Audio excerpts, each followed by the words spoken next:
শেখ হাসিনার বিন্দুমাত্র যদি লজ্জা থাকে তাহলে তিনি এখনো বলে যে আমি বাংলাদেশের প্রধানমন্ত্রী, আমি পদত্যাগ করি নাই।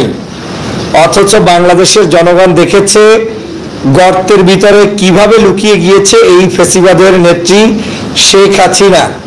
বাংলাদেশের অর্থ সম্পদ লোপাট করে সমস্ত কিছু ধ্বংস করে দিয়ে বাংলাদেশের মানুষের সাথে বেইমানি করে হাজারো মানুষকে হত্যা করার পরে এই দেশ থেকে পালিয়ে গিয়েছে শেখ হাসিনা।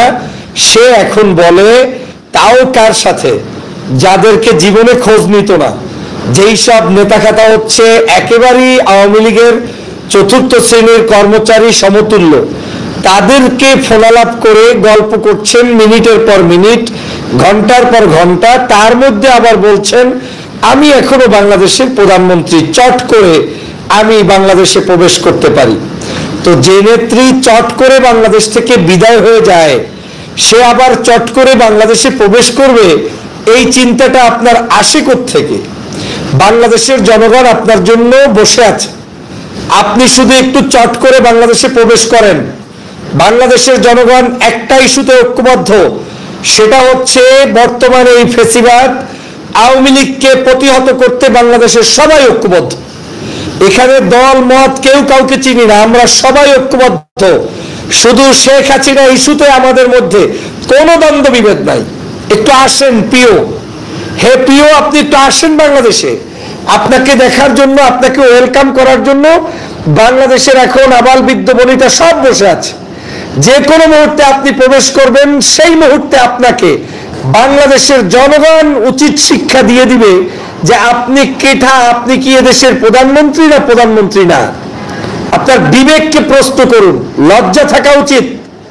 আপনি ফোনালাপের মধ্যে বলছেন যে আমি নির্বাচিত প্রধানমন্ত্রী, নিজেকে প্রশ্ন করুন। বাংলাদেশের কোন নির্বাচন গত 16 বছরে হয়েছে? বরং আপনার বলা উচিত ছিল যে আমি গত 16 বছর পর্যন্ত অবৈধ প্রধানমন্ত্রী হিসেবে বাংলাদেশের দায়িত্ব পালন করেছি। আপনি একজন অবৈধ শাসক।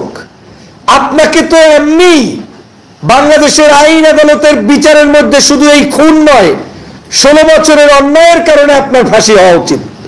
16 বছরের অবৈধ কারণে আপনার ক্ষমতা দখল করার কারণে আপনার বিচার হওয়া উচিত। আপনি আবার এখন বলছেন আমি বাংলাদেশের প্রধানমন্ত্রী। আসলে আপনি আর আপনার মাতাল ছেলে, এই দুইজনের মধ্যে কোনো পার্থক্যই দেখি না। আর আপনার পূর্বপুরুষ, তাদের মধ্যেও কোনো পার্থক্য আমি পরিলক্ষিত করি না। যে লোক নিজে দেশ থেকে পালিয়েছে, সেই লোক এখনো ফোনে কথা বলে। এটা দুর্ভাগ্য আমাদের জন্য যে এখনো আপনি একে সেকে তাকে তাল দিচ্ছেন। এই ভাঙা নৌকায় আর জোড়া লাগবে না।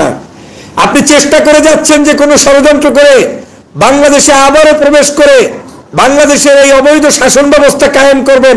সেই স্বপ্নে দেশের জনগণ হতে দিবে না, দিচ্ছে না, এবং আপনার নসিবে সেটা হবে না। নাই নাই নাই। আপনি যত বড়ই পাহলওয়ান হন, আপনার পাহলওয়ানগিরি ছিল মিথ্যার উপরে প্রতিষ্ঠিত, আপনার পাহলওয়ানগিরি ছিল সম্পূর্ণ অন্যায়ের উপরে প্রতিষ্ঠিত। আপনাকে বাংলাদেশের একজন আওয়ামী লীগের এমপি মন্ত্রী এখন পর্যন্ত ব্যাকআপ দিতে পারে নাই। বাংলাদেশের কিছু উচ্ছিষ্টভোগী আওয়ামী লীগের কর্মী আছে, যাদেরকে শুধুমাত্র জীবনটাকে ধ্বংস করার জন্য শেখ হাসিনা মাঝে মাঝে এই ধরনের বক্তব্য দেয়। এতই যদি সাহস থাকে, কোথায় তোমার কাউয়া কাদের, কোথায় সেই ওবায়দুল কাদের, কোথায় সেই অন্যান্য রাজনৈতিক দলের আপনাদের নেতারা? সেই নেতাদেরকে বলেন পারলে শেখ হাসিনার পক্ষে একটা স্টেটমেন্ট দিতে, বলেন পারলে তাদেরকে জাতির সামনে এসে কোনো একটা সভা কিংবা সেমিনার করতে। যাদের এতটুকু সাহস নাই, ফোনে ফোনে গুজব ছড়ানো, ফোনে ফোনে বক্তব্য দিয়ে আপনি কি প্রমাণ করতে চান? আপনি কোন জায়গায় আছেন, কোন বর্ডারে আছেন, কোন গর্তে আছেন, এটা বাংলাদেশের জনগণ শুনতে চায় না আপনার কাছ থেকে। আপনার এইসব হাম্বিতাম্বি এদেশের জনগণ বুঝে গিয়েছে। আপনি যে কতটা ভীত, আপনি যে কতটা স্বৈরাচার ছিলেন, এটা জনগণ জানে। জনগণ জানে যে আপনি মিথ্যার উপরে, গুজবের উপরে গত 16 বছর প্রতিষ্ঠিত ছিলেন। কিন্তু আপনার গুজব, আপনার মিথ্যা যখন দেশের জনগণ ধরতে পেরেছে, তখন আপনি পলায়ন করেছেন। আপনি একটা সেকেন্ড অপেক্ষা করতে পারলেন না। আপনি আপনার নেতাদের জন্য একদিন বক্তব্য দিতে পারলেন না। আপনি একটু দাঁড়িয়ে থেকে গণভবনে দুঃসাহসিকতার পরিচয় দিয়ে জনগণের সামনে একটা বক্তব্য দিতে পারলেন না, আর আপনি এখন বলছেন চট করে চলে আসবো আর আমি বাংলাদেশের প্রধানমন্ত্রী। আর আপনি সংবিধানের দোহাই দিচ্ছেন। বাংলাদেশের সংবিধান রেখেছেন কিছু? গত 16 বছরে সংবিধানের প্রত্যেকটা পাতায় প্রত্যেকটা অক্ষর আপনি পরিবর্তন করে দেশকে আজকের একটি রসাতলে নিয়ে গিয়েছেন, অনৈক্যের বীজ বপন করেছেন, এদেশের মানুষকে স্বাধীনতার পক্ষে বিপক্ষে এই বিতর্কের মধ্যে জড়িয়ে দিয়ে দেশটাকে শেষ করে ফেলেছেন। আপনি এখনো চিন্তা করছেন যে আপনি বাংলাদেশে আসবেন আর আপনি এই দেশের প্রধানমন্ত্রী। আপনি ডক্টর মোহাম্মদ ইউনূসকে বলছেন অবৈধ শাসক, আর আপনি বাংলাদেশের বৈধ শাসক। আরে আরে প্রিয়, আরে প্রিয়, আপনাকে বাংলাদেশে এখন উচ্ছিষ্টভোগী দালালরা 8 মিনিটে 287 বার না কতবার আপা আপা ডেকে আপনাকে সম্বোধন করে। আপনার পাশের একটা লোক এখন আর আপা ডাকে না। আপনার লজ্জা হওয়া উচিত। এই টেলিকমিউনিকেশন আপনার সাথে ওবায়দুল কাদেরের হইল অন্তত পক্ষে ইজ্জত কিছুটা থাকতো, যে আপনারা একে অপরের খোঁজ নিচ্ছেন। আপনার এই দুর্দিনে আপনার কোনো নেতা আপনার পাশে নাই। লজ্জা হওয়া উচিত আওয়ামী লীগের জন্য। আমি সে কারণে সবসময় বলতাম 15ই আগস্ট যখন সংগঠিত হয়েছে সেই আওয়ামী লীগই তো আজকের আওয়ামী লীগ। তৎকালীন সময়ে কিন্তু আপনাদের পাশে কেউ দাঁড়ায় নাই, কেউ আপনাকে একটুবারের জন্য রক্ষা করতে আসে নাই। লজ্জা যদি থাকতো তাহলে আপনাদের এই নেতা নেত্রীর ব্যাপারে আপনার সতর্ক হওয়া উচিত ছিল। আপনি কি করে ভাবলেন যে বাংলাদেশের মাটিতে আপনি প্রবেশ করে আবারও প্রধানমন্ত্রী দাবি করবেন? বাংলাদেশে আপনার পশম ঢোকার যোগ্যতা নাই, আমি চ্যালেঞ্জ দিয়ে বললাম। শুধু আপনি না, কোন দোসরকে এই বাংলার জমিনে ঢুকতে কেউ দিবে না। কোন দোসরকে এদেশের রাজনীতিতে নতুন করে মেরুকরণ তৈরি করে স্থান এদেশের সাধারণ জনগণ দিবে না। অতএব এদেশের জনগণ ঐক্যবদ্ধ, আপনার ইস্যুতে ঐক্যবদ্ধ। আপনি মুখ থেকে কোনো একটা বক্তব্য দিলেই জনগণ ঐক্যবদ্ধ হয়ে যায়, কারণ আপনার বিরুদ্ধে সবাই ঐক্যবদ্ধ। আপনার কথা শুনলেই সবার মধ্যে রাগ, অভিমান, মান অভিমান সব ভুলে গিয়ে সবাই আবার কেমন জানি এক কাতারে হয়ে যায়। আমি গতকালকে থেকে দেখলাম আপনার অডিওটা রেকর্ডটা ফাঁস হওয়ার পরেই জনগণের মধ্যে আবার বিভাজন কমে গিয়ে সবাই শেখ হাসিনার বিরুদ্ধে ঐক্যবদ্ধ হয়েছে।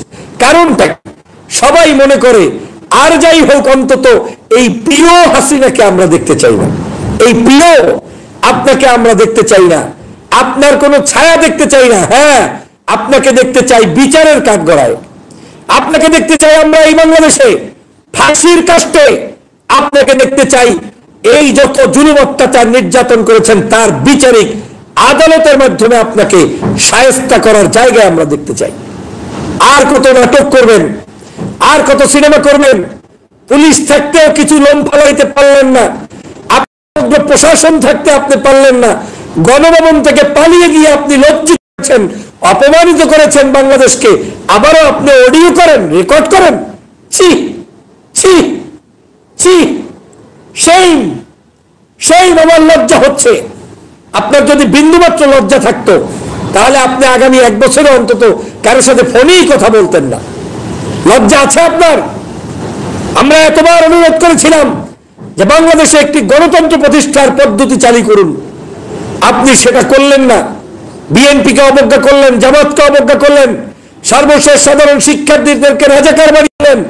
তার পরিণতি আপনাকে ভোগ করতে হলো। সারা বাংলাদেশে জামাত শিবির নিষিদ্ধ করলেন, একদিনের মধ্যে আল্লাহ তাআলা আপনার দলকে নিষিদ্ধ করে দিল। তাহলে এই লজ্জা শরমবিহীন আপনি নেত্রী, আপনার এই লজ্জা নেই বলেই 16 বছর পর্যন্ত মানুষ আপনাকে গালি দিয়েছে, আপনাকে অপছন্দ করেছে, কিন্তু আপনার কোনো সেই জায়গায় আপনার কোনো হুঁশ ফেরে নাই। আপনি জনগণের সাথে বেইমানি করেছেন। আজ আবার আপনি নতুন করে বলার চেষ্টা করছেন আমি আসছি। আসেন আসেন আসেন, আপনার বিচার করার জন্য আমরা প্রস্তুত। আসুন, আমরা আপনাকে প্রত্যেকটা খুনের বিচার করতে চাই, আমরা 5 শাপলা চত্বরের বিচার করতে চাই। আন্দোলনের অনৈতিক কার্যক্রম চলছে, সকল অনৈতিক কার্যক্রমের বিচার করতে চাই আমরা। আপনার এই গত কয়েকদিন আগে বাংলাদেশে যে গণহত্যা চালিয়েছেন তার বিচার করতে চাই, আবরার হত্যার বিচার করতে চাই, সাংবাদিক হত্যার বিচার করতে চাই, আয়নাঘরে মানুষদেরকে বন্দী করেছেন তার বিচার করতে চাই। আপনি পালালেন কেন? আপনার এত যদি হিম্মত থাকে আপনি জেলে থাকতেন, প্রয়োজনে বন্দী হতেন, আপনি বলছেন যে আপনি। আসসালামু আলাইকুম প্রিয় দর্শক শ্রোতা, ডক্টর ইউনূসের প্রথম একনেক সভায় অনুমোদন পেল 4 প্রকল্প। অন্তর্বর্তীকালীন সরকারের প্রথম জাতীয় অর্থনৈতিক পরিষদের নির্বাহী কমিটির একনেক সভায় 4টি প্রকল্প অনুমোদন দেওয়া হয়েছে। বুধবার 18 সেপ্টেম্বর বেলা 11:30টায় প্রধান উপদেষ্টার কার্যালয়ে একনেক বৈঠক অনুষ্ঠিত হয়। বৈঠকে সভাপতিত্ব করেন প্রধান উপদেষ্টা ডক্টর মোহাম্মদ ইউনূস। বৈঠক শেষে বিকেল 3টায় শেরেবাংলা নগরের এনইসি সম্মেলন কক্ষে সংবাদ সম্মেলন বিস্তারিত তুলে ধরেন পরিকল্পনা উপদেষ্টা ডক্টর ওয়াহিদ উদ্দিন মাহমুদ। তিনি জানান, প্রকল্পগুলো বাস্তবায়নে মোট ব্যয় ধরা হয়েছে 1222 কোটি 14 লাখ টাকা।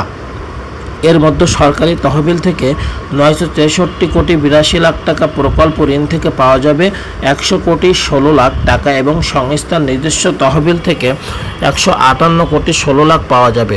প্রকল্পগুলোর মধ্যে 2টি সংশোধিত এবং 2টি নতুন প্রকল্প রয়েছে।